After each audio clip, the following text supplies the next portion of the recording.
Hello, and welcome to another installment of Shots at Distillation by Delicious Media. And this is a big one.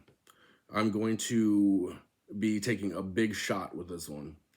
I'm going to be laying out something massive about the constitutional crisis we currently find ourselves in. I'd really like everyone to listen very carefully. This has to be said, and this message has to be shared far and wide. Every single American should hear and understand this message. So please listen, then help share this message far and wide. I'm going to lay it out, and then I'll lay out some strategies for getting it out to as many people as possible, as fast as possible. So here goes. Gonna take this shot, distill this issue, and then take a shot at getting the message out to as many people as possible, as fast as possible. So let's do this. Let's start with a shot, like always.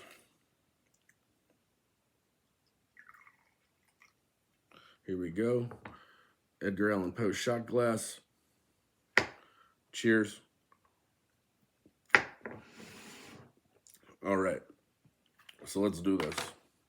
So on January 6th, 2025, the United States Congress certified the 2024 election for President of the United States, awarding the presidency to Donald J. Trump and setting the table for him to be sworn in as Chief Executive and Commander-in-Chief of the United States of America. There is a massive constitutional problem with this, though. What is that massive problem? The events that took place 4 years earlier. The events of January 6th, 2021. January 6th, 2021. Never forget, hashtag always remember. Yeah, so here lies the massive problem. The events of January 6th, 2021, and how they collide with our Constitution. Specifically, the 14th Amendment of our United States Constitution. We all know what happened on January 6th, 2021. I, like so many others, watched the coup attempt, insurrection, and rebellion against the constitutional order of the United States and the sovereignty of the people of the United States live on TV. There are massive amounts of videos that document the events and testimony and accounts, tons of video, testimony, and accounts. We all know what happened. We all heard the lies that fueled the insurrection, rebellion, and attempted coup. And we all heard the rhetoric Trump and his people used to incite and direct the insurrection, rebellion, and attempted coup. Of course, there's plenty of denial of what happened that day, but it's all nonsense. The direction and the intent are overwhelmingly crystal clear. We all saw it, we heard everything, we saw everything. There's plenty of documentation of it.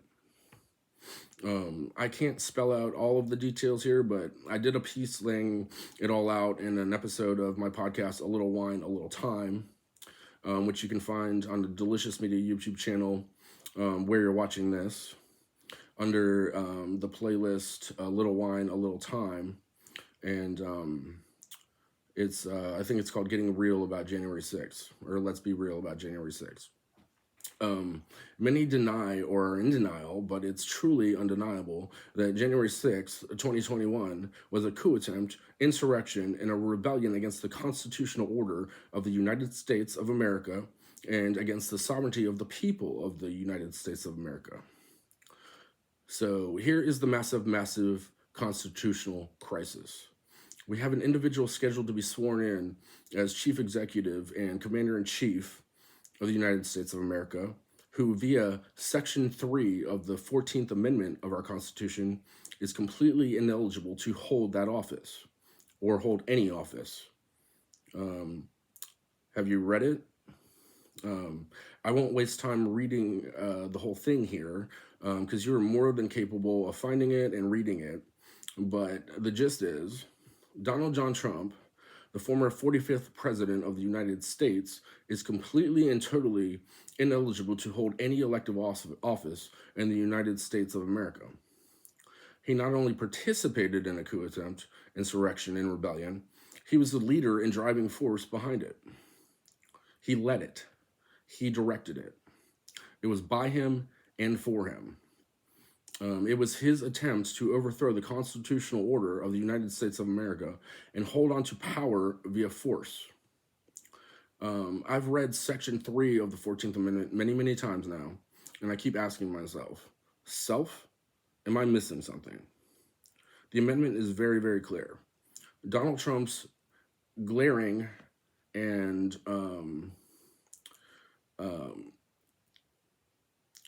Donald Trump's glaringly obvious, crystal clear role in leadership in the coup attempt, insurrection, and rebellion against the United States of America, the Constitution of the United States of America, and the sovereignty of the American people of the United States of America makes him completely and totally ineligible to hold any constitutional office in this country. The 14th Amendment, Section 3, it's very clear, and so is Trump's role in January 6, 2021. On that day, he broke his own oath to the Constitution and completely and totally disqualified himself from being a constitutional office holder and representative of the sovereignty of the American people. If he is sworn in on January 20th, 2025, he'll be completely and totally illegitimate.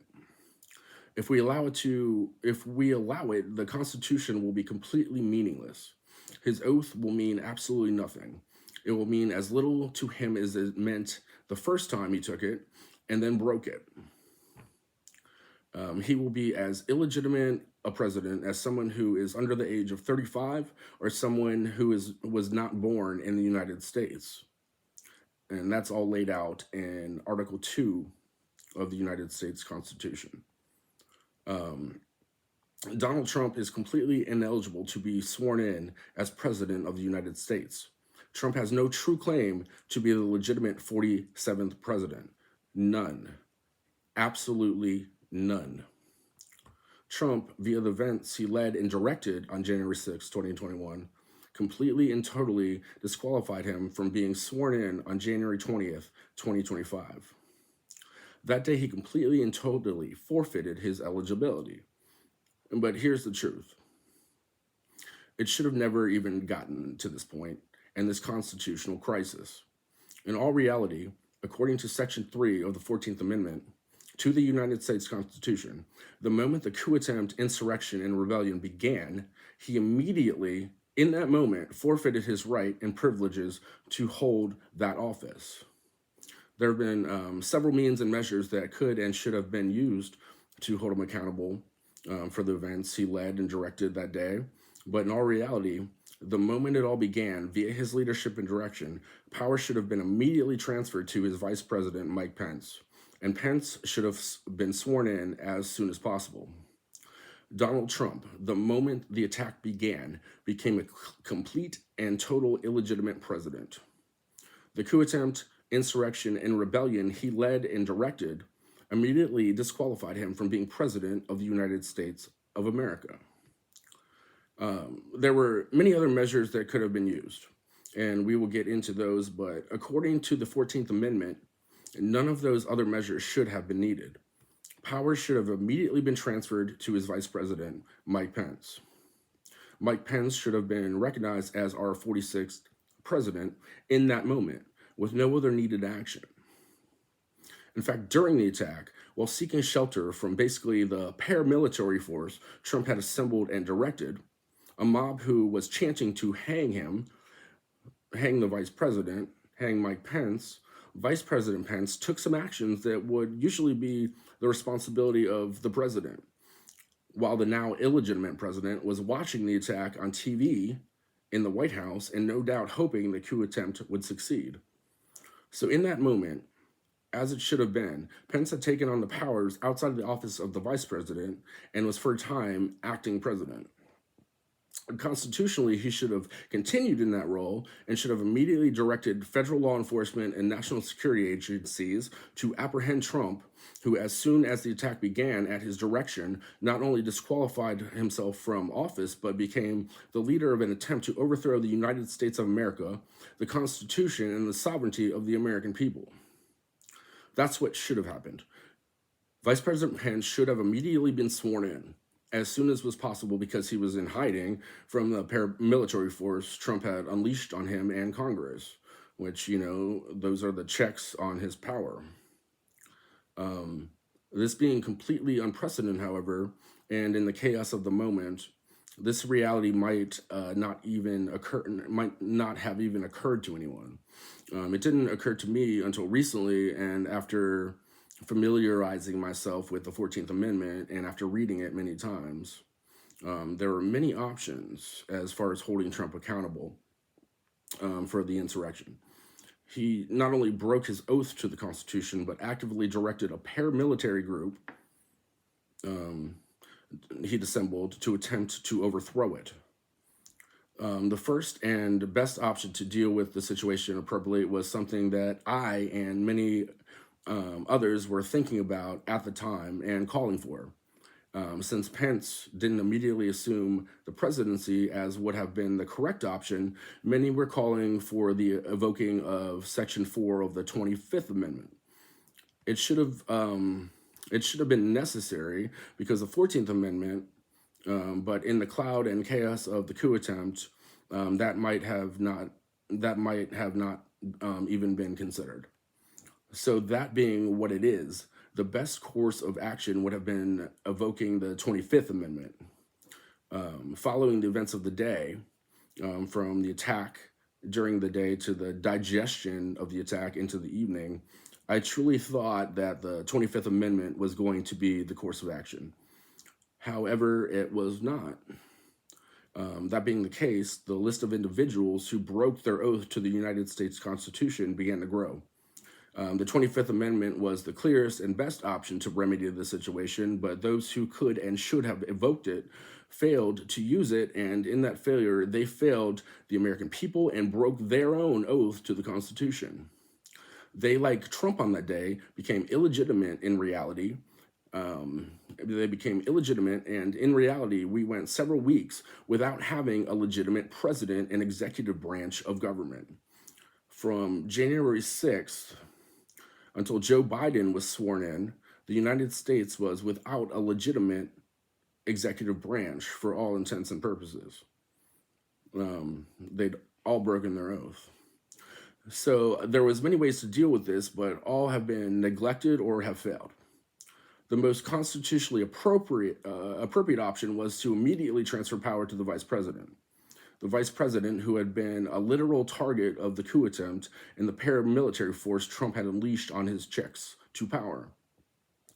Since the 14th Amendment might not have even been considered in the cloud and chaos of the unprecedented moment, the next best and appropriate option was to evoke the 25th Amendment. Those who had the duty and responsibility to do so failed in that duty and responsibility, and in that failure, they joined Trump as far as breaking their oaths and becoming constitutionally illegitimate to hold and have the power of their offices. So after the failure to follow the 14th and 25th Amendment, the responsibility to appropriately address the crisis fell to Congress. Congress and the courts. The legal system and the courts can be complicated and slow, and so for the sake of time, I won't dive into all that. No matter what method was used to hold Trump accountable as far as making himself a traitor to the United States, its constitution and the sovereignty of its people, the courts should have always played a part in addressing punishment. But what this piece is focused on is the ineligibility to hold office. So we will leave out the legal system and focus on Congress's responsibility and the Republican Party's responsibility. So Congress, after the failure to evoke the 14th or the 25th Amendment, the next best way to hold them accountable fell to Congress. The United States representatives voted to impeach him. It should have been unanimous based on the reality of the events and the situation, but only a few Republicans voted correctly.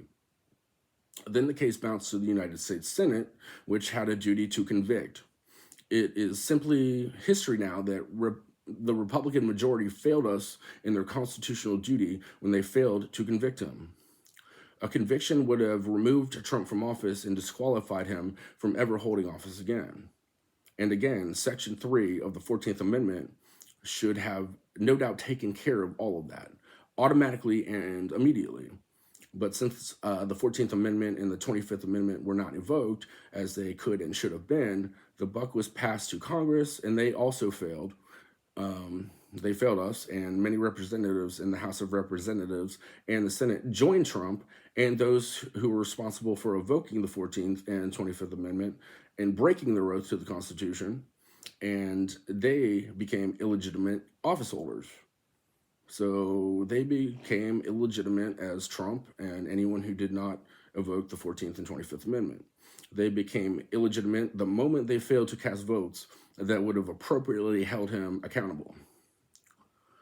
So now Trump, anyone responsible for evoking the 14th and 25th Amendment, any members of the House of Representatives who failed to vote for impeachment, and any members of the United States Senate who failed to vote to convict Trump for his leadership and direction of the coup attempt, insurrection, and rebellion, all have broken their oaths and responsibility to the United States Constitution and the sovereignty of the American people. A lot of individuals who swore an oath to this country and its Constitution broke their oaths, and in breaking their oaths, became completely and totally ineligible to hold any office that requires an oath to the country, its Constitution, and the sovereignty of the American people. Everything Trump did, and everyone down the line who broke their oaths, are totally and completely ineligible to hold public office in the United States of America, constitutionally.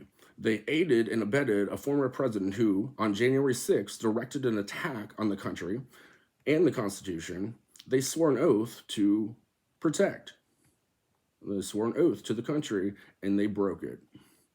They are illegitimate, and they have been illegitimate since the moment they broke their oaths. In reality, an official action or any vote they've cast is illegitimate and void. The next entity that failed the country via the 14th Amendment is the Republican Party. Because of the events of January 6, 2021, and how that situation is addressed by the Constitution, the Republican Party nominated a candidate that was completely and totally ineligible and disqualified to take and hold that office. Every vote cast for Trump is void and illegitimate because of his leadership role in the coup attempt, insurrection, and rebellion. Members of the Electoral College also swear an oath to the Constitution, which not only makes every vote and Electoral College vote for Trump void and illegitimate, but also means the Electoral College members who cast their votes for Donald Trump broke their oaths to the Constitution and the sovereignty of the American people. Void, illegitimate. All a violation of Section 3 of the 14th Amendment to the United States Constitution. Not only that, any elected official, from members of Congress to state representatives and state-level executives who have sworn an oath to the Constitution, have broken their oaths to the Constitution and have downright aided and abetted a former president who led and directed a coup attempt, insurrection, and rebellion against the United States. So quick summary. The moment the coup attempt started, Donald Trump forfeited his role as 45th President of the United States. He became an enemy of the country, its Constitution, and the sovereignty of the American people. His office should have been stripped from him immediately. And in reality, it was even if it wasn't recognized. In that moment, Trump had as much right to be president as someone who was found to be actually 34 or 33 if they forged their birth certificate, and we found out they're 34 or 33 years old, or we found that they forged a birth certificate and were born in Canada or Mexico, for example.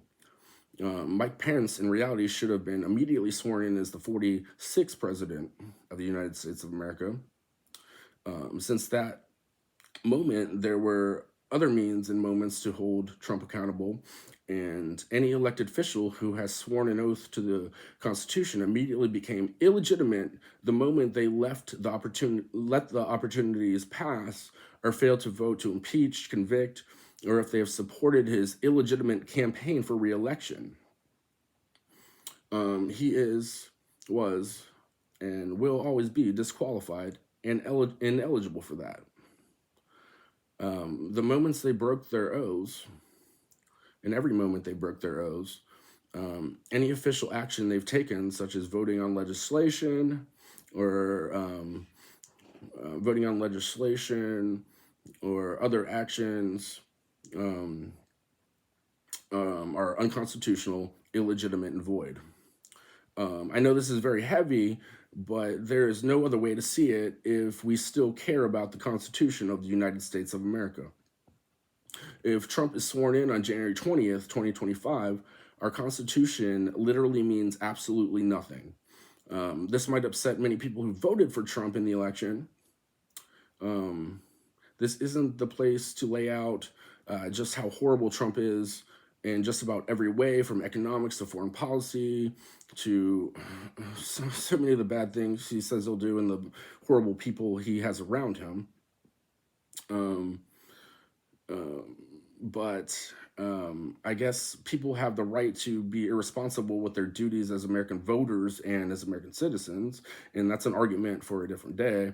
However, they should have never had the option to cast those votes for someone who, via our Constitution, was, is, and always will be ineligible to hold the office. The Republican Party should never have nominated him because of the 14th Amendment. The Republican Party was just another in a line of individuals and entities that failed to appropriately deal with the crisis. So this is where we are. An individual who led and directed a coup attempt, insurrection, and rebellion against the United States of America, its Constitution, and the sovereignty of the American people is scheduled to be sworn in illegitimately and retake an oath he has already broken. That doesn't take into account all the ways Trump and his people are threatening to dismantle our constitutional republic if that is allowed to take place. It will all be illegitimate, but that alone means nothing if the Constitution is made meaningless by swearing him in on that day. If he is sworn in, this ceases to be the United States of America governed by our Constitution. That's where we are. So yeah, this is where we are.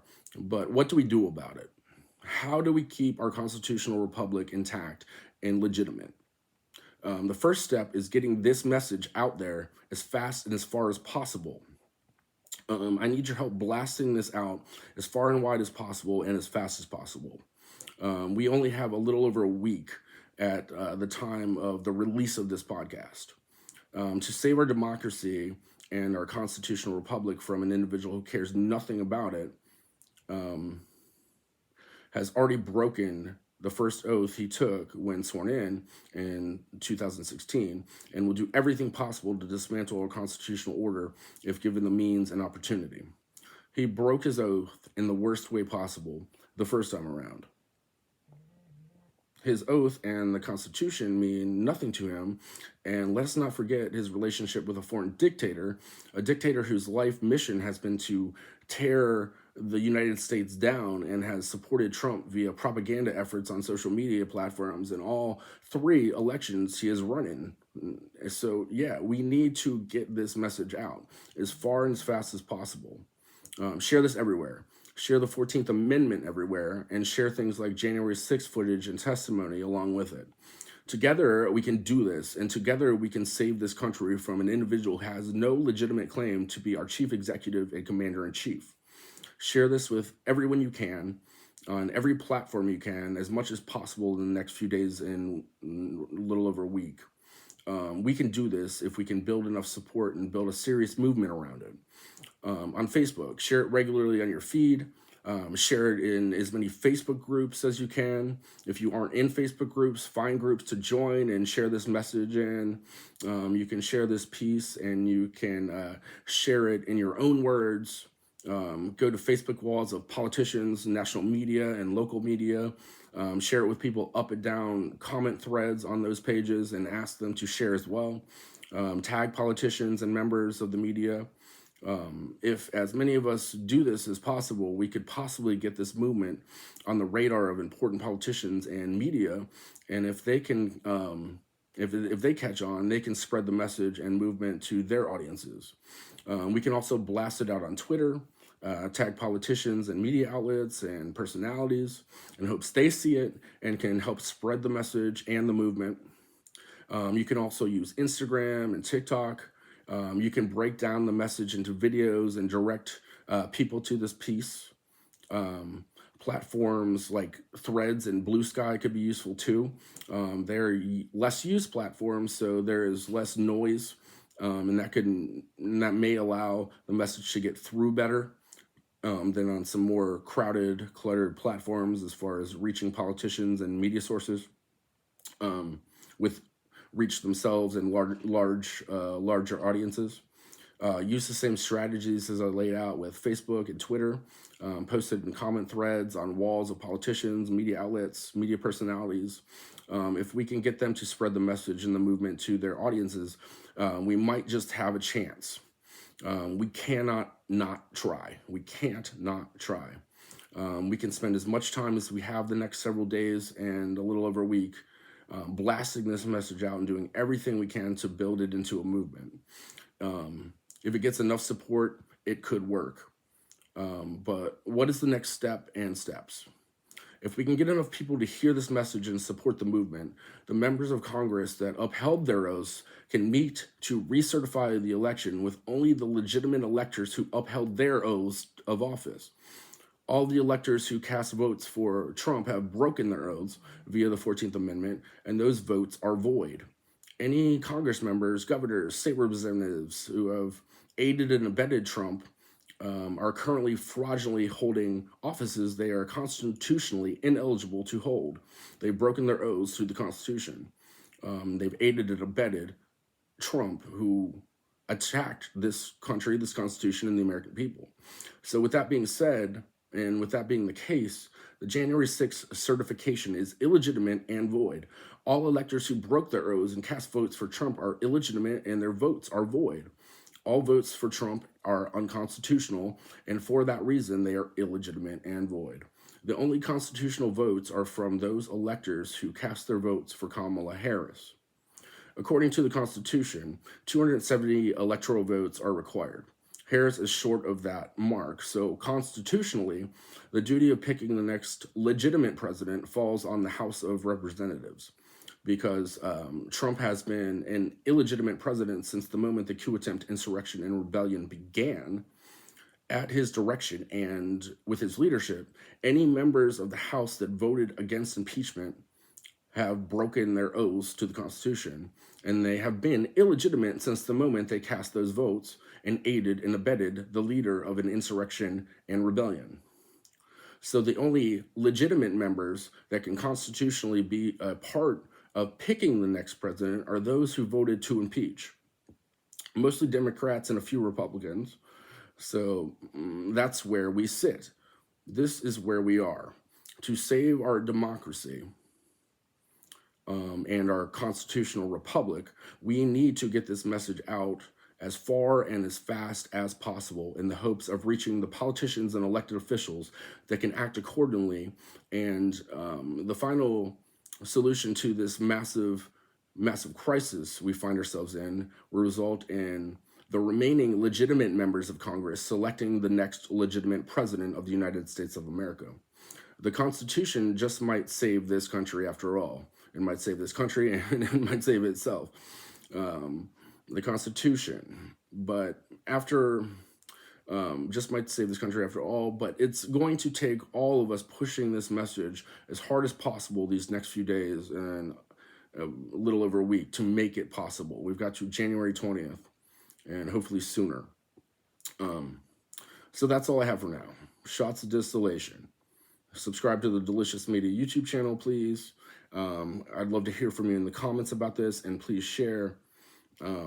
I'd love for you to check out some of my other content at some point, but for the sake of the country, sharing this message is the most important thing these next few days and weeks. Please share, share, share. I'll be releasing some shorter, more condensed versions of this message in the next few days as well. So please stay tuned, like and comment.